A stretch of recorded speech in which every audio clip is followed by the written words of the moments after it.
भारत सरकार की किसान यूनियन के साथ वार्ता 2 बजे प्रारंभ हुई। वार्ता में तीनों कानूनों से संबंधित ही चर्चा होती रही, लेकिन कोई निर्णय आज नहीं हो सका। सरकार का लगातार यह आग्रह रहा कि रिपील के अतिरिक्त कोई और विकल्प अगर यूनियन दे तो सरकार उस पर विचार करेगी, लेकिन बहुत देर तक चर्चा के बाद भी कोई विकल्प आज प्रस्तुत नहीं किए जा सके और इसलिए आज चर्चा का दौर यहीं स्थगित हुआ और यूनियन और सरकार दोनों ने मिलकर ये तय किया है कि 15 जनवरी को पुनः दोपहर 12 बजे वार्ता के लिए इकट्ठा होंगे। वो लोग भी अपने यहाँ बात करेंगे, हम लोग भी अपने यहाँ बात करेंगे और मुझे आशा है कि 15 तारीख की जो बैठक होगी उसमें कोई समाधान ढूंढने में हम लोग सफल होंगे।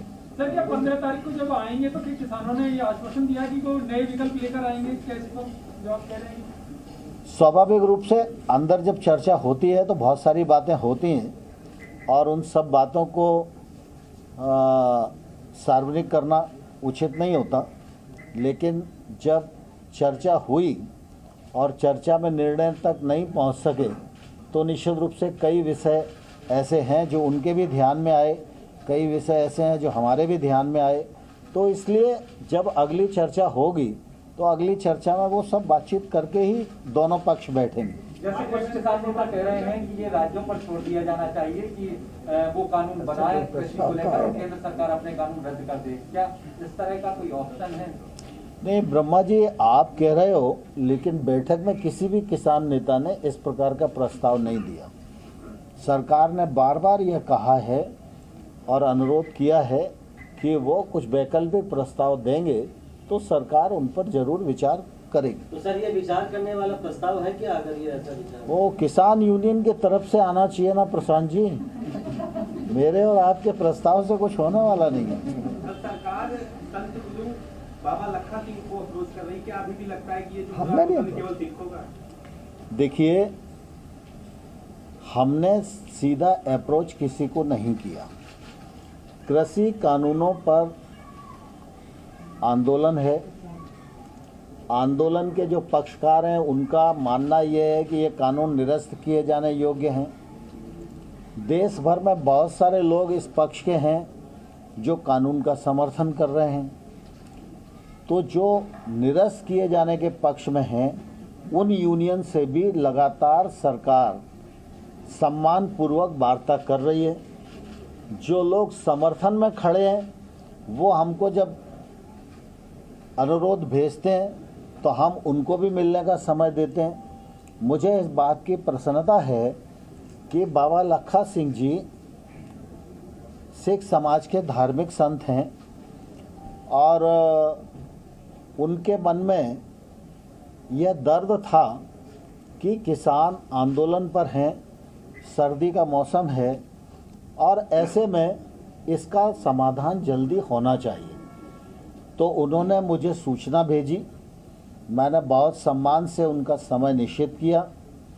वो वार्ता के लिए पधारे, उन्होंने किसानों की बात को सरकार के समक्ष रखा, मैंने सरकार के कानूनी पक्ष को उनके समक्ष रखा और मैंने उनको यह भी बताया कि यूनियन से चर्चा के दौरान जो उनकी कठिनाइयां हम लोगों को संज्ञान में आईं उन पर हम लोगों ने एक लिखित प्रस्ताव भी यूनियन को दिया कि सरकार इन पर खुले मन से विचार करने के लिए तैयार है, लेकिन यूनियन ने उन सारी चीज़ को खारिज कर दिया। और मैंने उनसे ये प्रार्थना की कि आप यूनियंस के लीडर्स से बात करें, यूनियन के लीडर रिपील के अतिरिक्त जो भी विचार व्यक्त करते हैं वो सीधा हमको विचार व्यक्त करें, हमको प्रस्ताव दें, अथवा वो अगर आपको भी कोई प्रस्ताव देते हैं और आप हमको कन्वे करते हैं तो भी निश्चित रूप से हम विचार करेंगे। तो मध्यस्थता के लिए हमने बाबा लखा सिंह जी को नहीं कहा, उनके मन में किसानों के प्रति जो दर्द था उसके कारण उन्होंने हमको कहा। तो स्वाभाविक रूप से विषय किसानों का भी है और विषय धार्मिक संत का भी है, तो किसानों का भी सम्मान हमारे मन में है और धार्मिक संत का भी सम्मान हमारे मन में है। इसलिए बाबा लखा सिंह जी से बहुत अच्छे वातावरण में चर्चा हुई और मुझे आशा है कि शायद उन्होंने संबंधित लोगों से बात की हो। जो किसान संगठन आपको समर्थन देते रहे हैं, आपसे मिलते रहे हैं, अगली बैठक में क्या उनको भी बुलाया जाएगा? बहुत सारे संगठन मिले हैं आपसे समर्थन देने। देखिए, अभी इस प्रकार का कोई विचार नहीं है। अभी जो आंदोलनकारी पक्ष है हम उसी से बातचीत कर रहे हैं। अगर आवश्यकता पड़ेगी तो आने वाले कल में सरकार इस दिशा में विचार कर सकती है, लेकिन अभी कोई ऐसा विचार नहीं है। सर, राहुल का कहना है कि कहीं ना कहीं सरकार ने कहा है कि अब जो डिसीजन है वो सुप्रीम कोर्ट पे छोड़ देना चाहिए। देखिए, दरअसल क्या है कि सरकार ने ये नहीं कहा। स्वाभाविक रूप से हम लोकतांत्रिक देश के नागरिक हैं और हमारे लोकतंत्र में राज्यसभा और लोकसभा से कोई कानून पारित होता है तो स्वाभाविक रूप से उसका विश्लेषण करने का अधिकार माननीय उच्चतम न्यायालय को ही है और इसलिए उच्चतम न्यायालय के प्रति प्रत्येक नागरिक की और भारत सरकार की और सभी की प्रतिबद्धता स्वाभाविक रूप से है ही। और इसलिए ये विषय आता है क्योंकि सुप्रीम कोर्ट में 11 तारीख को डेट भी लगी है, तो सुप्रीम कोर्ट की बातचीत इस मामले में आती है। लेकिन सुप्रीम कोर्ट जिस दिशा में निर्णय देंगे तो सरकार तो सुप्रीम कोर्ट के प्रति प्रतिबद्ध है ही। क्या अगली बैठक में किसान ही नेता ही विकल्प लेकर आएंगे कि सरकार भी विकल्प लेकर आएंगे? मुझे आशा है कि विकल्प लेकर आएंगे और मुझे आशा है कि समाधान की ओर हम सब बढ़ेंगे। राजेश टिकैत जी कह रहे हैं कि हम तो कई सालों के लिए अगले 2 साल तक के लिए हम तैयारी कर रहे हैं, मीडिया से बात करके कह रहे हैं। क्या उन्होंने ये बात आपके सामने भी कही? देखिए, दरअसल मेरे सामने तो नहीं कही, लेकिन स्वाभाविक रूप से अभिव्यक्ति की स्वतंत्रता सबको है।